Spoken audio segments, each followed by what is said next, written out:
மதுரையை கட்டியாண்ட மன்னன் கண்டு கொள்ளாத ஸ்டாலின், அழகிரியால் அதிமுகவில் ஐக்கியம். முன்னாள் மத்திய இணையமைச்சர் அழகிரியின் தீவிர ஆதரவாளராக இருந்த PM மன்னன் அதிமுகவில் இணைஞ்சிருக்காரு. யார் இந்த மன்னன்? அழகிரியுடன் தொடர்பு ஏற்பட்டது எப்படி? மதுரையில் அவரது செல்வாக்கு என்ன என்பதனை பற்றி சற்று விரிவாக பார்க்கலாம்.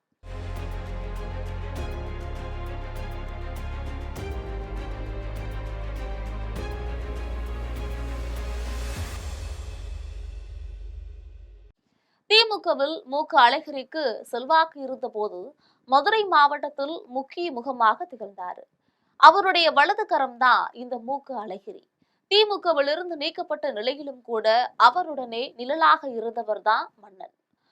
ஒரு காலகட்டத்தில் மதுரை திமுக என்றாலே அழகிரியின் கோட்டை என்றுதான் சொல்வார்கள். ஆனால் இன்று அவரது சாம்ராஜ்யம் சரிந்து விட்டது என்றே சொல்லலாம். 2014ஆம் ஆண்டு அழகிரியை முன்னாள் முதல்வரும் திமுக தலைவராக இருந்தவருமான கருணாநிதி கட்சியிலிருந்து நீக்கினாரோ அதோடு சரிந்ததுதான். கருணாநிதி இருந்தவரை எப்படியாவது திமுகவில் இணைய அழகிரி முட்டி மோதி பார்த்தார். ஆனால் திமுக பொதுச் செயலாளராக இருந்த அன்பழகன் அதற்கு இடம் கொடுக்கல.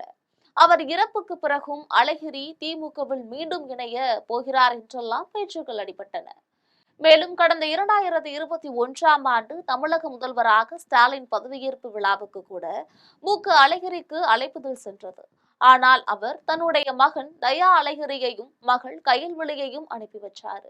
அடுத்தடுத்து உதயநிதி அழகிரியை சந்தித்தது, மருத்துவமனையில் இருந்த தயா அழகிரியை முதல்வர் நேரில் சென்று பார்த்தது, ஒரு பள்ளி விழாவில் தன்னுடைய அண்ணனுடனான நினைவுகளை முதல்வர் பகிர்ந்து கொண்டது என நடந்து வந்துச்சு. இந்த நிலையில் அழகிரி அரசியல்ல இருந்து ஒதுங்கியே இருந்து வருகிறார். இதனால அவரோடு இருந்த ஆதரவாளர்கள் ஸ்டாலின் பக்கம் சென்றுவிட்டனர்.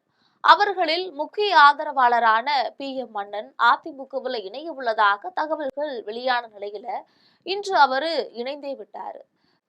திமுகவில் இணையாமல் அதிமுகவில் மன்னன் இணைவது ஏன் என்பது குறித்து தகவல் அறிந்த வட்டாரங்கள்ல சொல்லும் பொழுது அதற்கு அவர்கள் கூறுகையில், கடந்த 2021ஆம் ஆண்டு கன்னியாகுமரிக்கு முதல்வர் சென்றிருந்த போது அவரை சந்தித்த மன்னன் பூங்கொத்து கொடுத்து வரவேற்றிருந்தார்.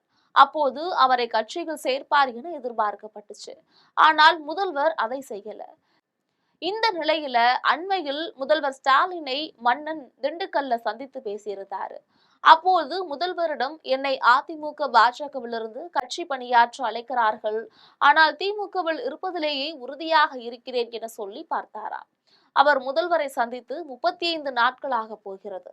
இதுவரை எந்த ஒரு கிரீன் சிக்னலும் முதல்வரிடமிருந்து மன்னனுக்கு கிடைக்கல.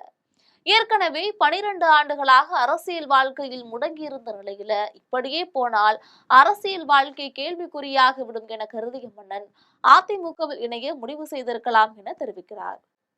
இந்த நிலையில ஏற்கனவே 12 ஆண்டுகளாக அரசியல் வாழ்க்கையில் முடங்கியிருந்த நிலையில இப்படியே போனால் அரசியல் வாழ்க்கை கேள்விக்குறியாகிவிடும் என கருதிய மன்னன் அதிமுகவில் இணைய முடிவு செய்திருக்கலாம் என அரசியல் வட்டாரங்கள் தெரிவிக்கின்றன. இது பற்றி உங்களுடைய கருத்தினை மறக்காமல் கமெண்டில் பதிவிடுங்கள். இது போன்ற அரசியல் செய்திகளுக்காக ஜெம் தொலைக்காட்சியுடன் எப்பொழுதும் இணைந்திருங்கள். நன்றி.